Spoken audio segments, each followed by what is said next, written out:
പയ്യാവൂർ ശ്രീകണ്ഠപുരം റോഡിൽ പാറക്കടവ് പാലത്തിന് സമീപം റോഡരികിലെ താഴ്ചയിലേക്ക് വാഹനങ്ങൾ വീഴുന്നത് പതിവാകുന്നു. സുരക്ഷാ വേലി സ്ഥാപിക്കണമെന്ന ആവശ്യം ശക്തമാണ്. പയ്യാവൂർ ശ്രീകണ്ഠപുരം റൂട്ടിൽ പാറക്കടവ് പാലത്തിന് സമീപത്ത് ഏരുവേശി ഗ്രാമപഞ്ചായത്തിന്റെ പരിധിയിൽ വരുന്ന 50 മീറ്റർ ഭാഗത്താണ് അപകടം പതിവാകുന്നത്. പയ്യാവൂർ ഭാഗത്തേക്ക് വരുന്ന ഭാഗത്ത് സുരക്ഷാ വേലി സ്ഥാപിക്കുന്ന സമയത്ത് മറുവശത്തും വേണമെന്ന് നാട്ടുകാർ ആവശ്യപ്പെട്ടിരുന്നു. കുന്നിറക്കമായതിനാൽ നിയന്ത്രണം വിടുന്ന വാഹനങ്ങൾ സമീപത്തെ കർഷകനായ ഫിലിപ്പിന്റെ പറമ്പിലേക്കാണ് വീഴുന്നത്. കഴിഞ്ഞ ദിവസം ഓട്ടോ ടാക്സിയാണ് അപകടത്തിൽപ്പെട്ടത്.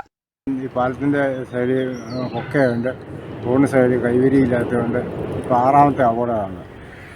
പാലം നേരത്തോട്ട് ആൾക്കാർ ആവശ്യപ്പെടുന്ന ഇവിടെയൊക്കെ സൈഡ് ഇത് വന്ന് ഒരു വശത്തേക്കാക്കി ഒരു വശത്തില്ല. ഇല്ലാത്ത വശത്തേക്ക് ഭയങ്കര അപകടം, ആൾക്കാർക്ക് ഭയങ്കര പരിക്ക്. വണ്ടി 6ാമത്തെ പ്രാവശ്യമാണ് വണ്ടി അവിടെ വീഴുന്നത്. ഇപ്പം ഭാഗ്യത്തിന് ആൾ മരിച്ചിട്ടില്ല, ഭയങ്കര അപകടം സംഭവിച്ചുകൊണ്ടിരിക്കുകയാണ്. അപകടം പതിവായ ഇവിടെ സുരക്ഷാവേലി സ്ഥാപിക്കണമെന്നാണ് പ്രദേശവാസികളുടെ ആവശ്യം. News bureau, Irikkur.